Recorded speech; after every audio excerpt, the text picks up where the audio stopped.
welcome, welcome to Systemic Foundations of Family Therapy.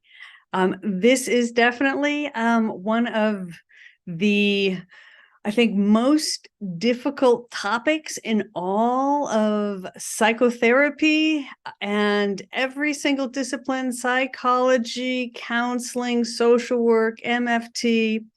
All of them include on their licensing exams systemic theories. Certainly the MFT exam, this is most of what you get. And after being a textbook author in counseling and psychotherapy and family therapy theories for over 2 decades, I can tell you these are the hardest concepts, hands down. And so what I'm going to do today is to go over the fundamental kind of philosophical foundations of the systemic therapies, which are really the foundation in particular for systemic family therapies, of which there are many. And if you are in a field of counseling and psychology, you kind of learn these kind of together as a group. If you're in the field of MFT, you will be typically learning many very specific forms of systemic therapy, like, Milan systemic therapy, MRI, structural, Satir, Bowen, but all of these different theories really are grounded in some just counterintuitive. If there's anything about systems, it is very counterintuitive, and that is why it is so difficult to grasp these theories, because they're just very, very, I think, different than most of us think on a daily basis. That said, systemic theories are definitely leaders in evidence-based treatments for very difficult to treat conditions. So what is so important, regardless of how you are licensed, if you're practicing any form of professional counseling, psychotherapy, family therapy, the more complex your cases, the more critical it is that you understand these systemic concepts. Because when, just using more traditional psychotherapy approaches, especially individual approaches, aren't getting you the results you would expect. There's almost always a systemic issue, systemic issue going on, and there probably could also be some kind of biological, medical issue going on. But systemic therapies, the more difficult and chronic the case or the symptoms, the more likely it is that you're going to be needing systemic theories or systemic thinking to help you address what's going on. So the research has found the more difficult and severe the condition is, the more people you need to have in that room to address what's going on. So super excited to be doing this here today. And for those of you, this is getting recorded live. If you're here live, please in the chat, go ahead and put your name and where you're joining us from, and just say a quick hello. And as we are going along, for those of you who are here while I'm recording this live, you can put your questions in the Q&A, and I will do my best to answer those. Awesome, awesome. So we've got folks from Sam from Virginia. Sophia's here, Catherine in Virginia, Andrea in Missouri, Kim in Minnesota, Ashley from San Antonio, Luciana in Georgia, Hillsboro, Oregon, Sarah, Stephanie from Michigan, Vancouver, Virginia, San Francisco, Texas, Nebraska, New York, California, Woodland Hills, very close to me, Rhode Island, love it, love it. California, Texas, great to have everyone here. Great to have you here. British Columbia, love it, Oklahoma, Vietnam, okay, Las Vegas, LA, Baton Rouge, Norway, love it, Maryland, Agoura Hills, oh my goodness, you're down the road from me, New York, awesome, great to have everyone here. So excited, Connecticut, okay. So let's go ahead and get started. Okay. So let's just start at the beginning. So systems theory really began as an interdisciplinary area of study. Philosophy is not quite the right words, and it really began with a series of conferences called the Macy conferences, which brought together, rocket engineers, anthropologists, people working in biological sciences, and they met with Macy's department store supporting these conferences. There's a series of them in the mid part of the 20th century.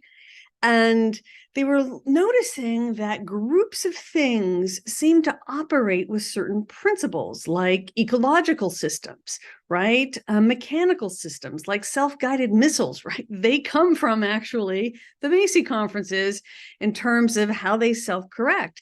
And they also noticed that social systems, these groups of things, both some of them mechanical and some living and humans, that these different groups of things seem to operate with a certain set of principles that are the same across all of these different disciplines, which is really kind of fascinating when you think about it.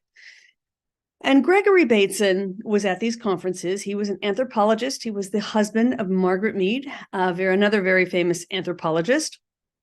And out of these conferences, he talked a lot about cybernetic theory. We'll talk about cybernetics, but I'll define it quickly. Cybernetics is about self-correcting systems. So these are systems that can self-correct. So self-guided missiles self-correct, right? And so they were looking at that with the self-guided missiles and noticing that, biological systems do this. If you look at if you remember the predator and prey cycle, right? How they're kind of keep each other in balance in a given ecosystem, right? There's a self-correction. So if you have too much prey or too many predators, those systems self-correct. And they noted, Gregory Bateson was studying different tribal groups in New Guinea and Bali, and noticed that even the interactions between these tribes in terms of how they escalated and even handled war at a tribal level, there was like this self-correction where it never got taken to an extreme.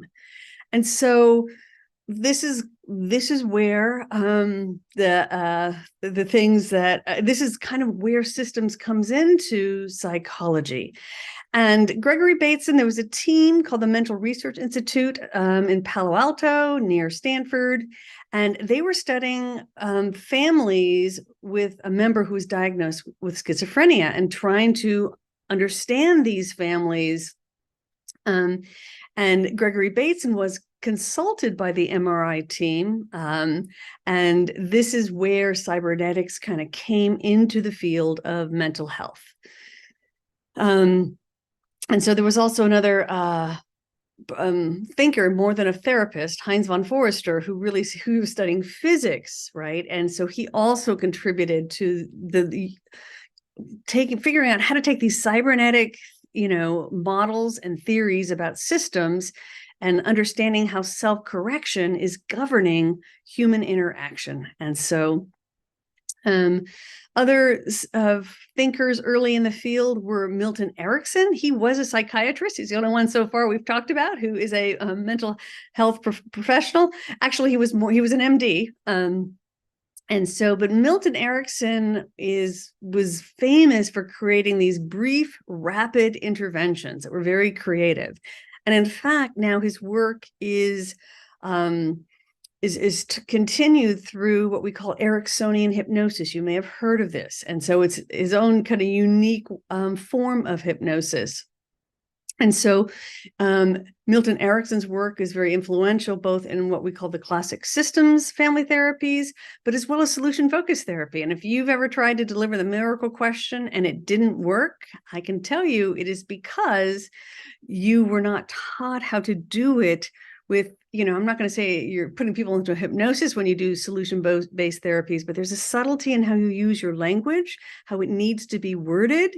And I think that is directly influenced by Ericksonian hypnosis. As someone who's tried to supervise in this area, there's a particular way you deliver things that really helps people entertain and see new possibilities. And I think good solution-focused therapists are drawing on this just a little bit.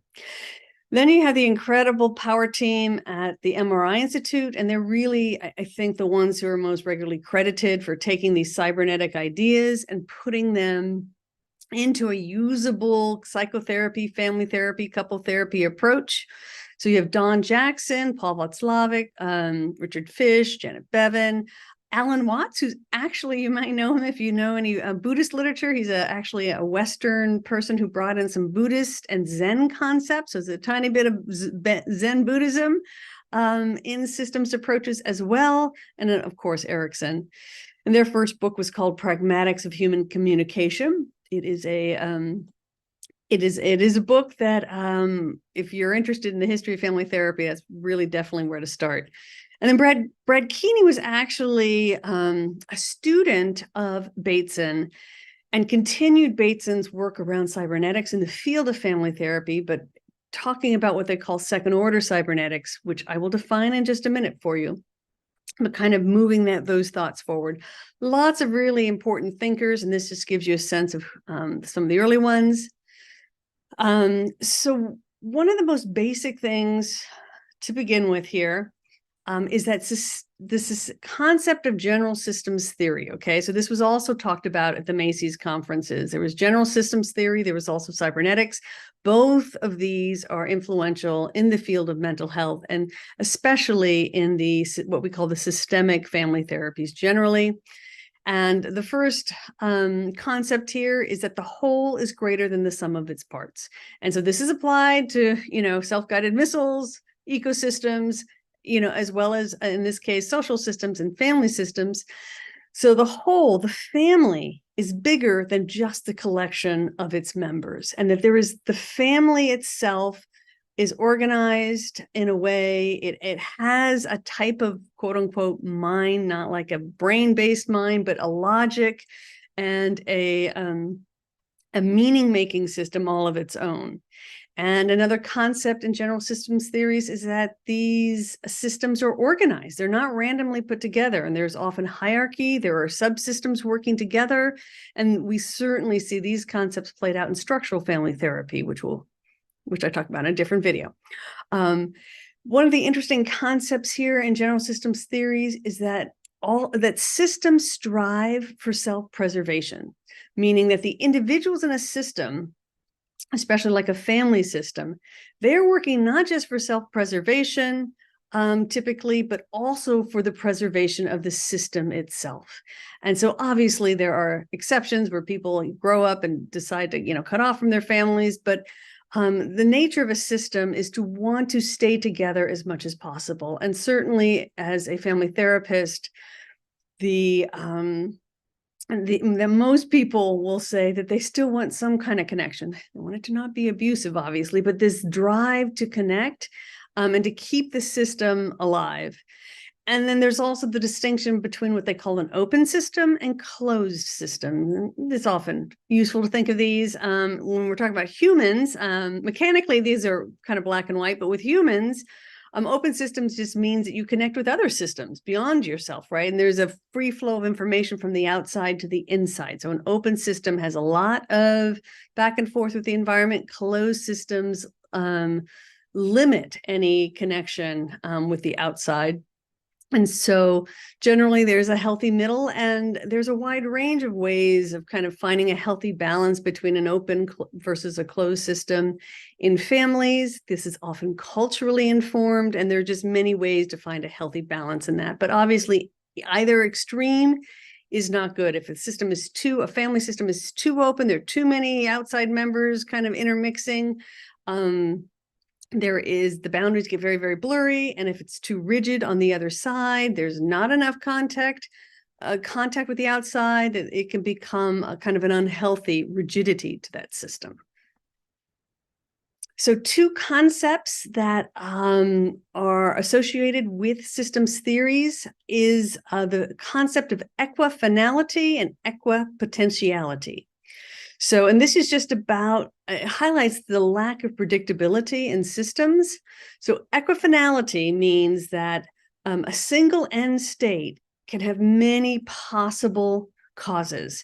And so just because, for example, you see a particular type of symptom, let's say a depressed teenager, there are many types of situations that could lead to that teenager having depressed symptoms. You can't know for sure.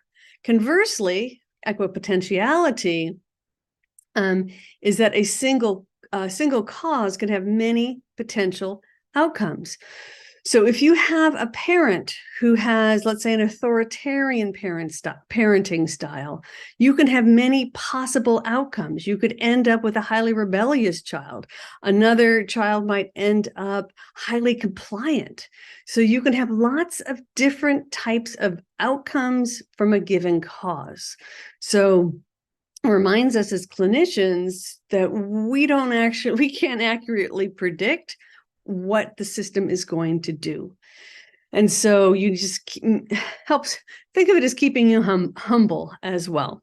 So equifinality, many things to a single final ending. Equipotentiality, that there's a single cause, there can be many potentials from a single input into a system.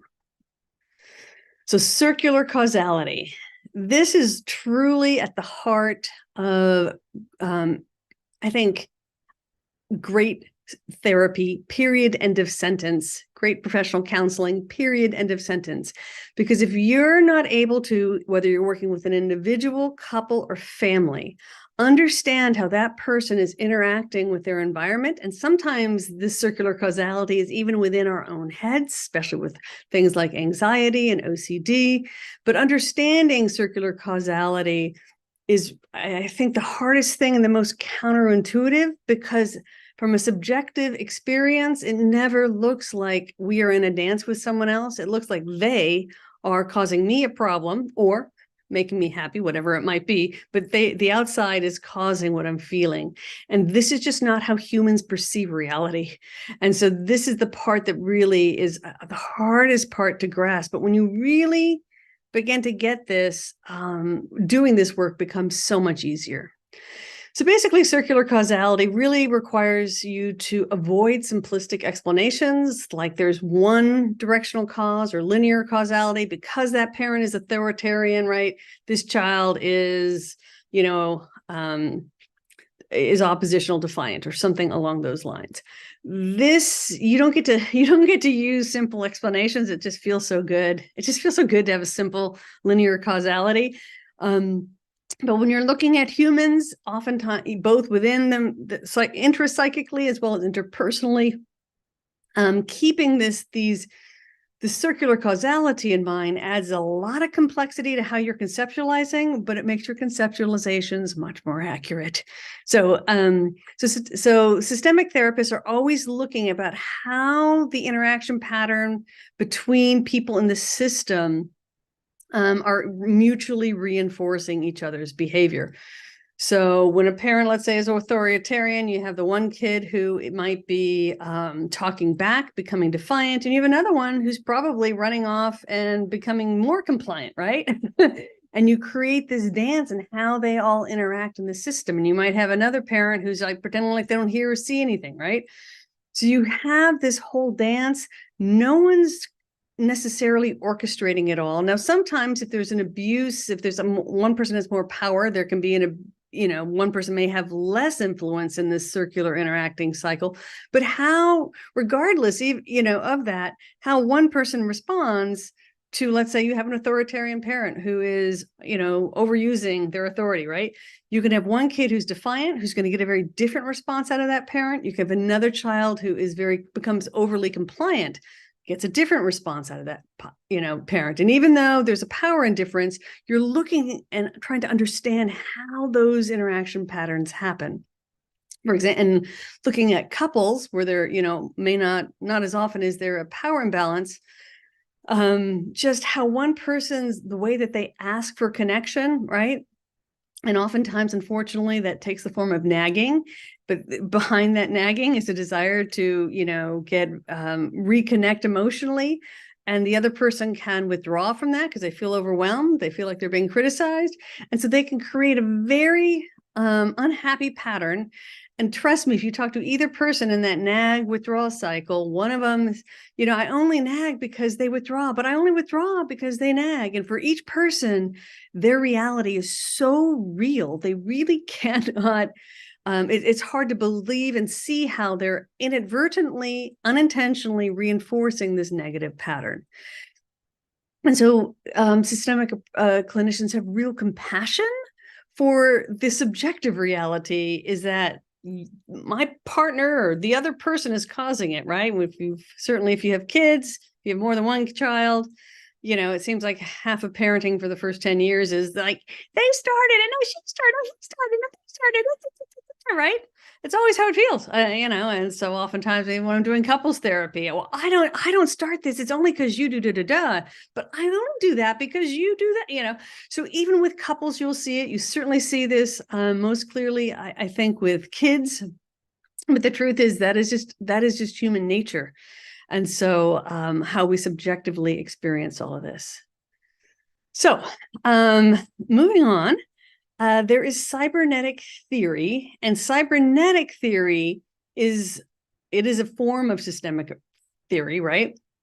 And it really focuses on, conceptualizes what you're observing by looking at the homeostatic concept of homeostasis and the concept of self-correction. And so cybernetics are looking about how systems maintain a sense of balance, of norm, because they must constantly self-correct. So in a family, socially, even intrapsychically, we all have homeostatic patterns as individuals, couples, families, social systems, groups. Any group has a homeostasis.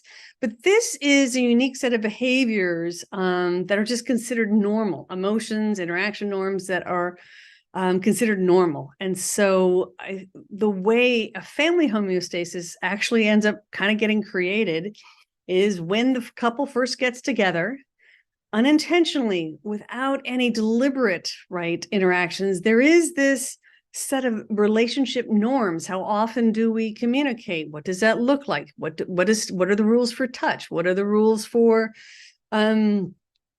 how we repair when things go wrong? So all of that, what type of emotions are expressed in this relationship? And eventually that expands to the family. And so there's this set of norms. And if you have ever been in a long-term relationship and went to go meet your partner's family of origin, you will notice there's so many little quirky things that are very different across families, and even from within the same cultural group, religious group, social economic group, even across, when there's so many similarities, individual families have their own homeostasis, their own sets of norms, how emotions are supposed to be talked about and expressed, what is acceptable, what is not, who can talk when, all of that is the family homeostasis, okay? So, and it's always fluid, it's kind of moving. And so that is what the, so this concept of morphogenesis is how the system is still kind of even changing and moving if you think of your family, but there's still a certain level of homeostasis. So it's constantly changing to maintain that homeostasis if you think across the lifespan, right? So the self-correcting process, right? These feedback loops, and so the morphostasis is the self-correcting to help remain stable.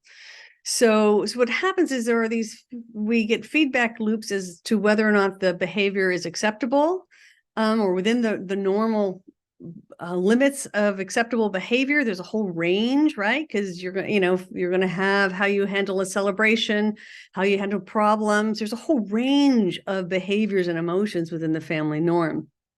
And so the cybernetics is looking at this tension between changing to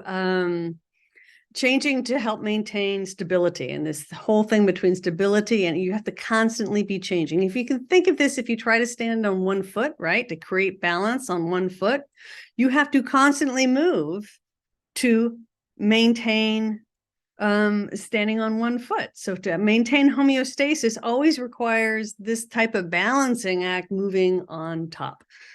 So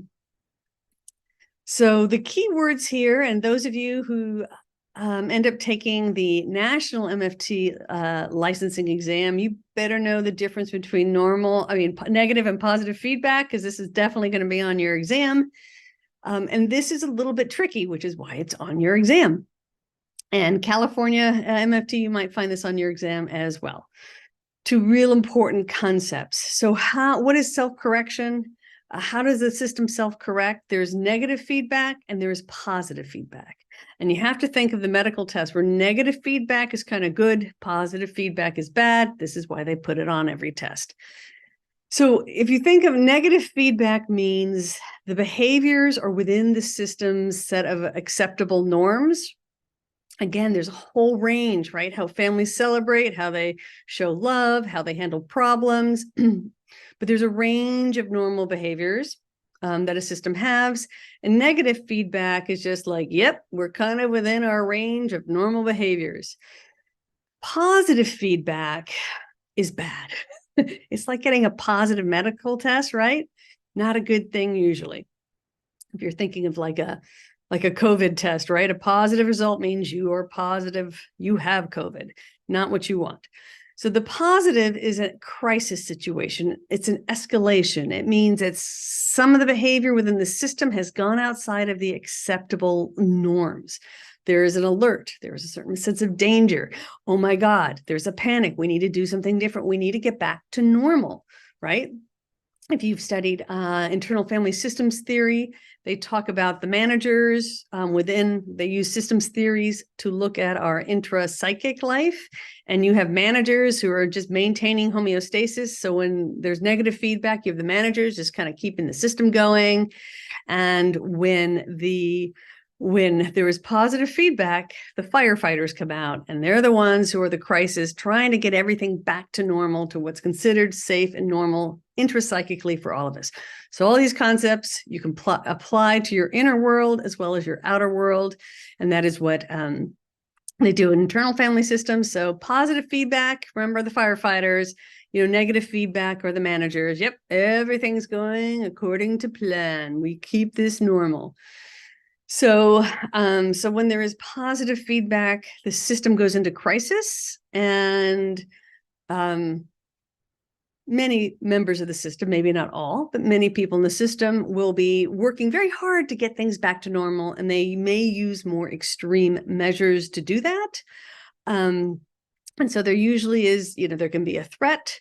So when someone, for example, someone, let's say, who is threatening, if you think of the borderline behavior, there might be a threat of harm to self to try to get someone's attention. That is because they perceive there is this positive escalation, and they will do something more dramatic to try to get things back to normal. So that's the difference between negative and positive feedback. Which brings us to first and second order change. Again, a very, very commonly occurring topic on licensing exams, especially the national MFT licensing exam. So first order change is something that's, clinicians use to describe what they're seeing. So in first order change, the roles simply shift. So let's say you have a couple, and let's say it was a heterosexual couple, and the wife was pursuing for closeness and the man was withdrawing, right? You had this dance between them. Let's say therapist comes in, starts doing some systemic therapy, and all of a sudden, or even an individual therapist, this actually is one that individual therapists can do. You might just be working with let's say you're working with a wife individually, you get her to stop pursuing, and then all of a sudden, the husband starts pursuing her, let's say. You have that dynamic. So you're working with her individually, you see the pattern, and you have her stop pursuing. And then within a couple of weeks, all of a sudden, the husband is suddenly pursuing her, right? And she's probably actually doing a little withdrawing herself. Now, that would be a first order change. Now, to the people in that system, it is night and day, dramatically different. But from a systemic perspective, all you've done is switched roles in first order change. You have each individual member of the family is doing something very different, but let's say their capacity for mutual intimacy and empathy may not have changed at all. Their roles are just different. And so typically clinicians are looking for second order change unless the system just needed some roles switched, which can happen, is less common. But second order change is when you truly create a new homeostasis that is significantly different than the one they came in with. So you're not just switching roles out, right? But instead, what you are doing is you're, for example, either having clearer boundaries, you're increasing their ability for emotional or physical intimacy. You are somehow truly changing the structure of the system. So what they consider normal behavior, the homeostasis has truly changed.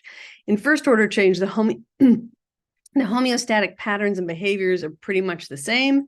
In second order, there is a whole new normal set of behaviors that define the interactions in the system. So second order change is usually what clinicians are going through, but it's not always necessary. It depends on the client situation. So I'm just trying to think of, there might be some couples or families who are coming in with pretty mild situations, and they don't need a huge restructuring. They just need some, maybe getting through a temporary phase. And the truth is, in real life, the distinction between first and second order change are less clear. 1.5 order change is a pretty normal. Sometimes you're like, is that really restructured? It really does depend on the family, but the concept here is, the take-home message is, when you're watching your clients, especially if you're looking at couples and families, you want to make sure that it's not just that roles have flipped and different people are doing different things. Like, it's very common to have it, let's say you're working with a child, even individually or as part of a family, and you get the problem child fixed. All of a sudden, the child who was the good or perfect child suddenly spirals out of control. Very, very common when you're working with kids and in family work. And so that should be a huge red flag. You need second order change. First order change is not enough in that system. That if the one kid who is quote unquote the presenting problem, the problem child, the bad one, it's just the kid, it's not the family, the rest of the family, we're fine. If you get that kid functional and the other one spirals, then you totally need second order change in that scenario. Okay, so this is critical to understand if you ever work with couples and families to survive those sessions. Usually, when you work with couples and families, you can get into a lot of trouble if you're not distinguishing the report and command aspect of communication, even more so than when you're working with individuals. So the report element of the communication is the content. So this, if you can think of this, you're trained hopefully to do this in your first year of graduate school, to distinguish the content from the process. And so report and command is getting at that content and process distinction that we teach clinicians, mental health clinicians, to attend to when you're first learning to do this work. So the report is what the clients are saying, but the command is the meta communication. It's telling the other person how to communicate, how to interpret the content that they're speaking. And it almost always has some kind of comment about the status of the relationship or the quality of the relationship, like who's in charge, who's, the power dynamics in that relationship, how you feel or care about somebody. So when you're working with couples or families or individuals who are complaining about their partners or other people in their life, any human talking about communication with another human, which all of us do with all of our clients, you always want to sort out what was the communication, what's the content, but what is the meta communication? What does this communication say about the relationship? How does it define who each person's role in the system? And what is that about? So, for example, if you have, let's say, one partner asks the other one to take out the trash, sounds like an innocent enough communication, but there can be many different forms of meta communication that are attached to that, which then can spiral into, obviously, arguments. And you're always like, how do couples end up, arguing about trash cans and toothpaste lids at such a ferocious way? It's because of how they felt the meta communication that they picked up from the other person during this kind of innocuous content going on. So whenever you had, especially if you're sitting there with a couple and you're watching them like arguing about, I don't know, who was running late for a dinner the other night, and what that, it's the meta communication that they're arguing about. So you always want to take those seemingly ridiculous content things, especially with couples and families, but they might be arguing about, and then listening for what is it that you heard your partner say, what was implied about this relationship based on that comment. So this report and command leads us to one of the I think earliest really clear theories and contributions in family therapy, which is understanding the double bind. So double bind theory, you'll even hear it referred to that. So, and this was the research at the MRI Institute and relying very heavily on the work of Bateson, where they define a double bind as there are two people in an intense relationship that has high survival value. So typically this is a couple relationship, a parenting relationship, or a very close friendship where you two, it's not easy to just disconnect and have there be no consequence. And what happens is there is a primary injunction or command, and then a secondary one that contradicts the first, right? And so oftentimes this is the secondary one is nonverbal, and that's how the communication can be, how that can even make sense. So oftentimes, one of the classic examples when they were studying families with a schizophrenic member, they noticed there would often be something like the mother comes in, goes to hug the child, and but the child goes to hug the mother, and the mother kind of stiffens up, in that interaction, and then says, and then 2 minutes later says, why don't you ever, show me affection or love? And it's just like, but I did, but you non-verbally didn't want it, but verbally you say you want it. Or the parent who says, I want you to, I trust you. I just don't, I'm just not going to let you do X, Y, and Z because I don't trust your friends, but you're still not trusting me around my friends, right? Or the partner, another common one is, you'll see this fairly often in heterosexual relationships, where, the female might be saying, I want you to be romantic, in therapy usually, right?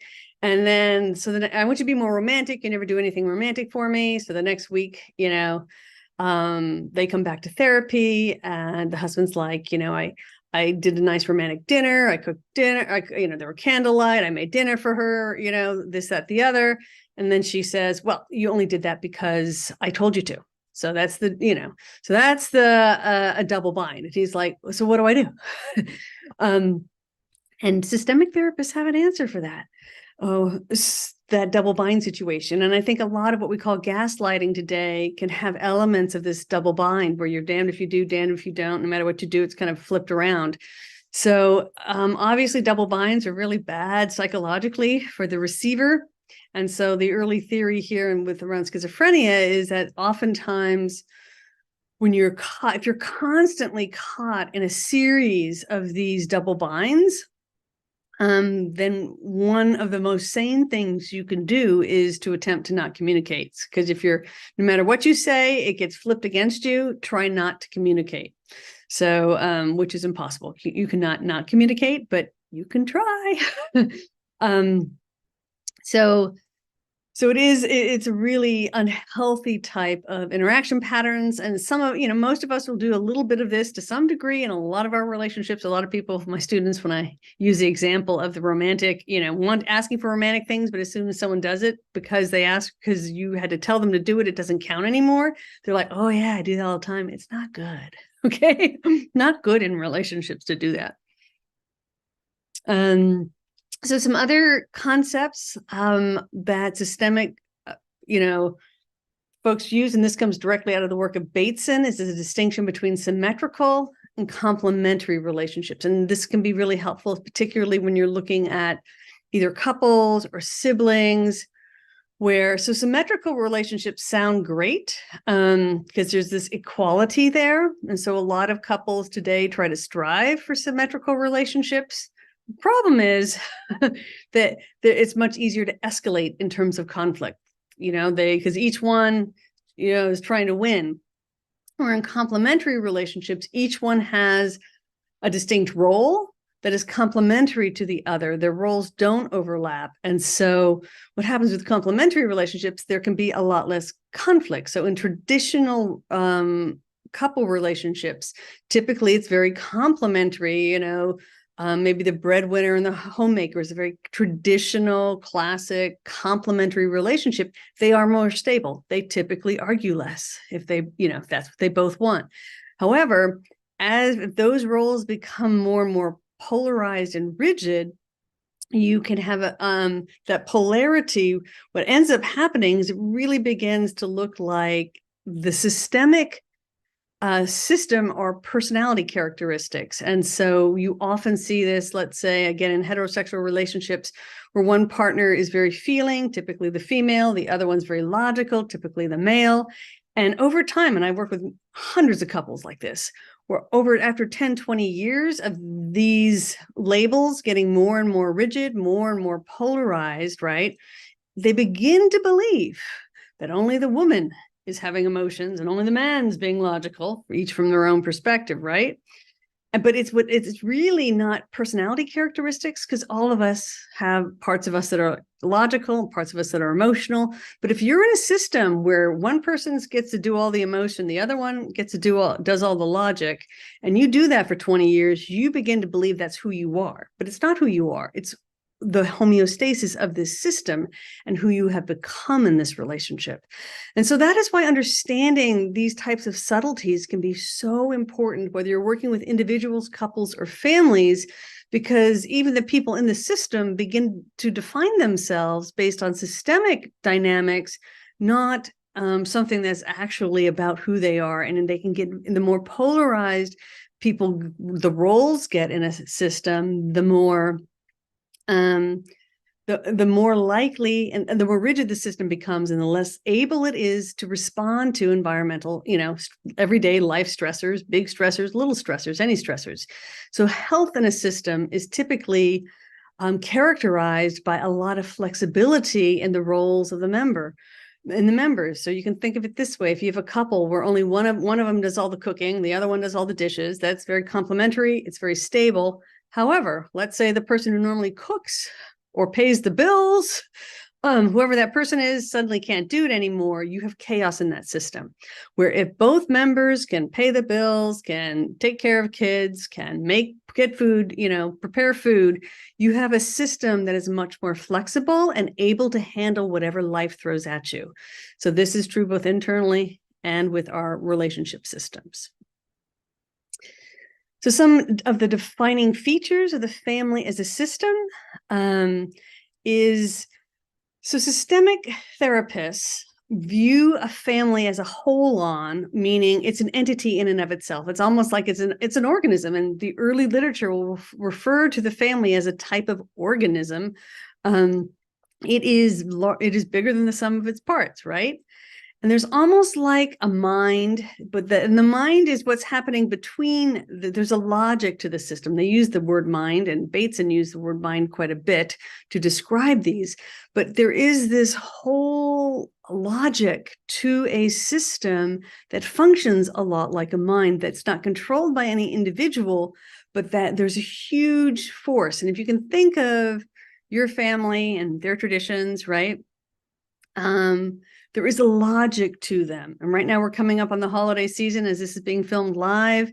And so, how your family might be doing a holiday like Thanksgiving, or Christmas or Hanukkah, those sorts of holidays. There's these rules, right? And it's almost like a gravitational force, how that is supposed to be done. And that's kind of the sense of what they're talking about. And that there's no single person typically orchestrating these interactional patterns, although some can have more influence than others, and there can be abuse in these, with one having more power than others. But another maxim they have is this idea that all behavior makes sense in context. And when you believe this at the depths of your soul and your being, that all human behavior makes sense in a particular context, you just need to understand the client's meaning-making system. It really helps you to be a more compassionate an understanding clinician, because all behavior makes sense. And when you finally understand a person's life experience and how they see things, how they interpret things, it will make sense. Now, this last one has kind of morphed a bit, but in general, outside of severe abuse situations, that no single person can be blamed for the family relational distress. That there is, and obviously some will have more influence in that than others. Typically, parents always usually have a lot more influence than their children. But certainly, the family, how all members interact with each other, they have co-created to a certain extent, the interaction pattern that they have. So I always the example I like to remember, you can have an authoritarian parent, right, who's using too much authority in unhealthy ways, but you can have one kid who is defiant in response to that, the other who's overly compliant. Another one could become highly, focused on high achieving. You can have many different outcomes. And so it's not the authoritarian parent didn't cause that defiance, that it was the interaction between those two folks and how the child received it. Because some kids with authoritarian parents become wildly successful, okay? Others become wildly unsuccessful. And so understanding that all of those are possibilities because they interacted, and just because you have an authoritarian parent, you don't know exactly what is going to happen to the child, that there is a reciprocal process that happens. And so, and also realizing that any personality characteristics, are shaped by the system. So let's say you have an extrovert who starts dating an extrovert.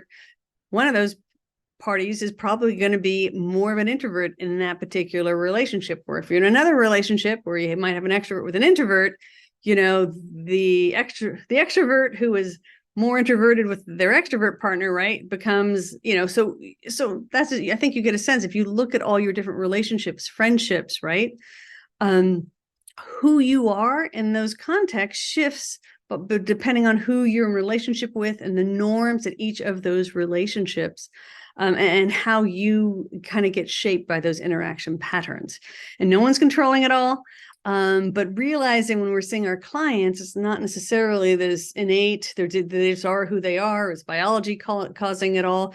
There's this whole other level of all of these social systems of which we are part and how they affect the individual. And so that is why when clients aren't responding to an individual conceptualization of their problem with more severe and chronic cases, there's almost always a systemic dynamic going on that's affecting that particular person and their symptoms. You'll hear family therapists talk a lot about epistemology as well. And epistemology is a study of knowledge and the process of knowing. So how do we know what we know? And Bateson was really looking at how so many of the propositions that we take to assume to be true are often erroneous, like feeling like your partner can control you. At a certain extent, they can't literally control you, right? But it feels like that. And that's often how we talk about relationships. And people can have more influence over it, but there isn't the possibility to literally directly control. And a lot of these propositions appear to be very true because they are capturing one half of that, complex dynamic. So there are always elements of all these propositions that are true, right? And so if you think of someone being able to control another person, I always, Viktor Frankl, we all talk about this incredible individual who went through just horrifying experiences during the Holocaust, in concentration camps, and yet at the end of it, he was able in his mind to still maintain a sense of freedom, right? Remarkable human being.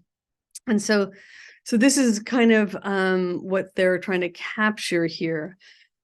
So when you're working with a couple or a family, they have their own little epistemology. You want to understand how they come up with the things that they assume to be true about themselves and others and members of their family, what's possible, what's not, what to expect from kids, what to expect from our partners.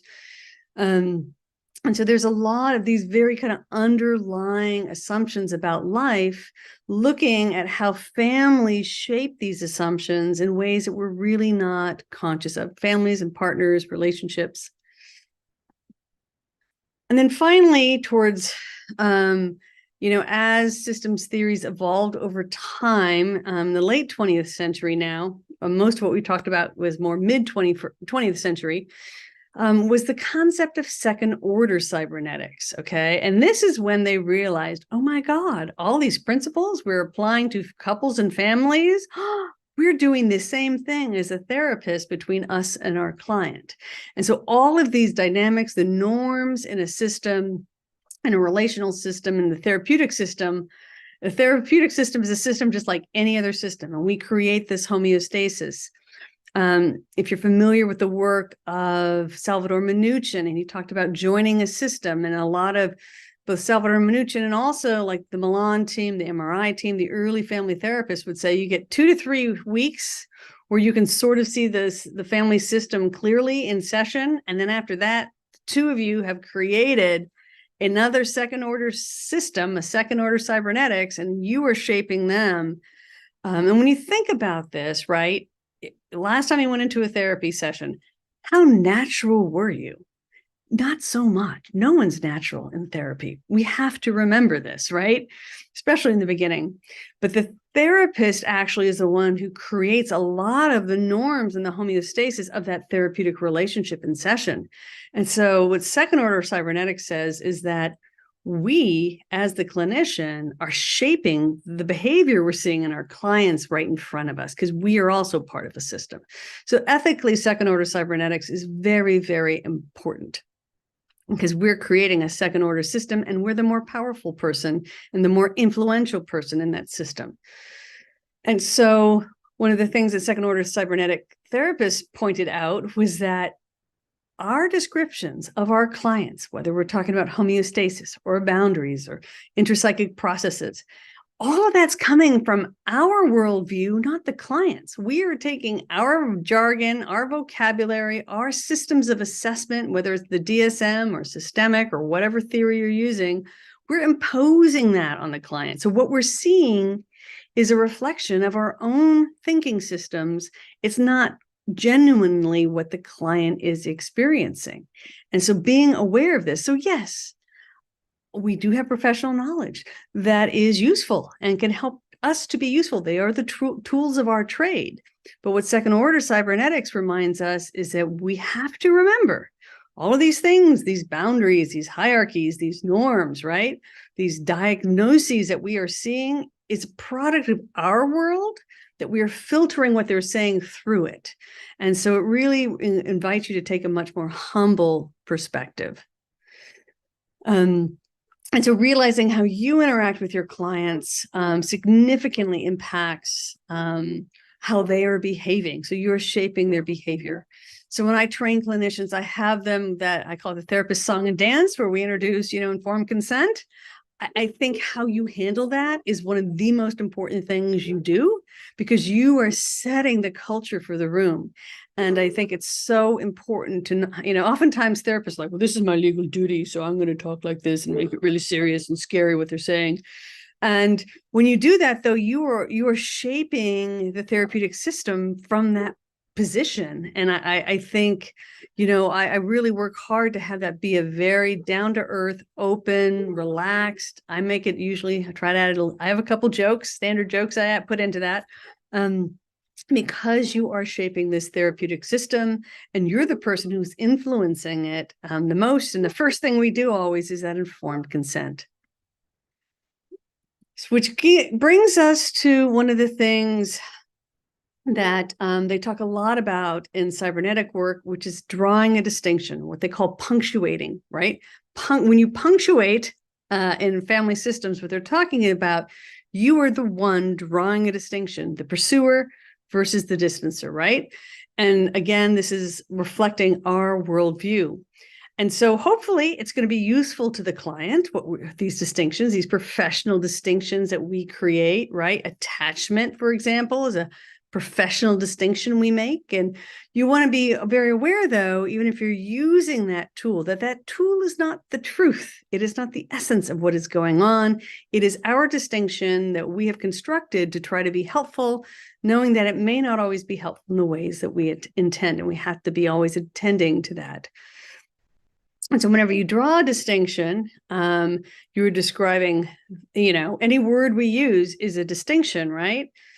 And that there's a certain arbitrariness to it, and it's always dividing a system into multiple parts. So when you describe, good behavior, bad behavior, you have, you have this dividing line that you have created, and to be conscious of that and to notice the effects of any word or distinction that you are using.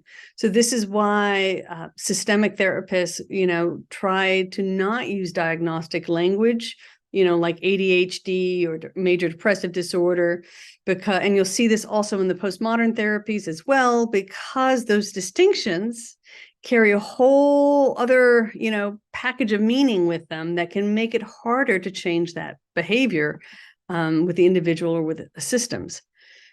So they're very careful in choosing words, and even as you choose a label as as something good versus bad, it has a lot of implications, because you're always pointing to whatever that other side, that other half of the distinction might be, whether you're giving voice to it or not. And so this means that systemic therapists, you also see this in the postmodern therapists, are very, very thoughtful about the choice of words that they use to ensure that both, that distinction is the best distinction, the most useful distinction for this client to think about their situation through. And finally, just to kind of wrap up, what is the spirit? One of the things I think that's often very much misunderstood, you will see that there's a certain amount of sometimes playfulness or irreverence. They are not flustered easily. Systemic therapists, especially when you watch traditional systemic therapists, some people are a little, oh my God, why aren't they more worried? This is psychosis. We've got to this is horrible. This is terrible. We got to panic. Well, maybe not panic, but we need to go get to hospital and med, right? You'll notice that there is a certain amount of, no matter how severe the symptom is, obviously systemic therapists take action to keep people safe. They get people the proper treatment, but you'll notice they're not as flustered as a more traditionally trained clinician, and they're not intimidated by serious problems, because they see it is embedded within a systemic dynamic, and they actually have more hope. It sounds kind of strange because they don't see it all as like the worst pathology in the world is happening here. This is, terrible that this person is so severe. They actually get curious. They're like, I wonder why this behavior makes sense in this family. Why would why would this be? They get very curious because they're curious about how the system has organized around this particular behavior. So there's a ton of compassion. There's a ton of respect when systemic therapists are working. They do take care of crises, but they're not freaked out by severe symptoms the way I think most of us were trained to in some ways. Because the way they see it is, and you will certainly see this when you look at the strategic and systemic therapies themselves, they don't go in and they, maybe have this family with this problematic behavior pattern. They don't go in and try to correct the system. They really do trust that what they're going to do is just, they're just going to draw some new distinctions, punctuate things differently. They're going to just poke at the system. And the best metaphor I've ever seen for this is if you have ever been in a large aquarium, and where I saw this first was in the Monterey Bay Aquarium in Northern California. Beautiful, beautiful place. If you ever get to Monterey, you should go there. And there was a school of silver sardines, beautiful fish swimming in this huge 3-4 story tank, right? It's a huge kelp forest is what they call it. You can even You can Google kelp cam because you can check out the kelp forest, but you'll see there's always at least one big school of sardines, several hundred fish swimming in this gorgeous pattern, right? Then every once in a while, like a rockfish will come swimming through the middle of this school of fish, and the sardines scatter. They'll go all over the place. They get totally disorganized, right? Positive feedback loop. But within a minute, after the rockfish messes up their beautiful little dance in one section of the tank, all of the sardines have recoalesced in a different homeostasis on another part of the tank. And that's basically what system therapies are doing. They're not trying to micromanage, who's got what role in the system. They're more just poking at a system, poking at it, disrupting the homeostasis, often in a not very logical way, because they know that they trust the system. They trust the system because what happens is when you can't do your normal homeostasis, you have to make a different choice. And oftentimes you'll end up making a more conscious and better choice when you reorganize, because they know that you don't want to get into a tug of war or an arm wrestle a system, because you're going to always lose as a clinician if you're going to try to arm wrestle a system. You always lose. And this is what I am thankful that these therapists have taught us, because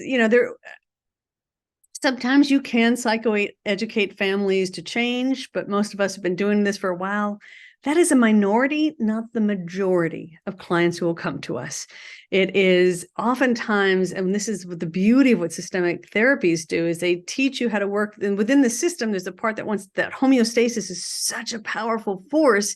Even if they want to change, it's very hard to change. And if you've ever tried to go on a diet to lose weight, it's a very similar dynamic. You want to change, but it's really hard to be consistent and make that happen. And that is what is beautiful about these systemic therapies, is they've really figured out how to break through kind of like the gravitational pull of homeostasis and create change from within the system. It's very respectful of changing within. So there is this kind of sometimes puzzling way that they behave. They're always looking at the big picture, and they really do trust the system to reorganize in healthier ways. They see all behavior as a means of communicating, and it makes sense within this system. And that each person, they really do believe each person within the system is doing their best. And so even if we want to, they're doing the best they can with the information they have in that moment. And there is this fundamental respect, even with what the person is doing. It may be harmful, but there's an understanding and a fundamental respect that for whatever reason, this is the behavior that makes the most sense. And usually there's always, a history behind whatever behavior that might be. And so rather than focusing on individual psychopathology, they're really looking at how everyone's coming together in this system to create a dance, and how to work with the system and its norms, its values, and to just kind of poke and prod at it to change things up a little bit. They'll do things like prescribe the symptom. You'll hear that a lot, right? You can do that with prescribing a person to worry for 15 minutes a day, or prescribing a couple to argue for 15 minutes a day. And the reason you do that, and the reason it works, and the reason it is a systemic idea here, is we're taking your symptom and we're just putting it in a different context, because you're saying your worrying is uncontrollable, your arguing is uncontrollable. Well, let's put it in a context where you control it and you have to sit down and worry. And it is an intervention that can be very, very helpful in kind of helping someone figure out how to shift that homeostasis, but from within their own perspective. So, and so they're always just looking at how individual, couple, and family behavior is embedded in these larger systems that have meaning. They have very high kind of pressure for those homeostatic norms to behave in certain ways, and really understanding how hard it is to change when a system's homeostasis is working against you.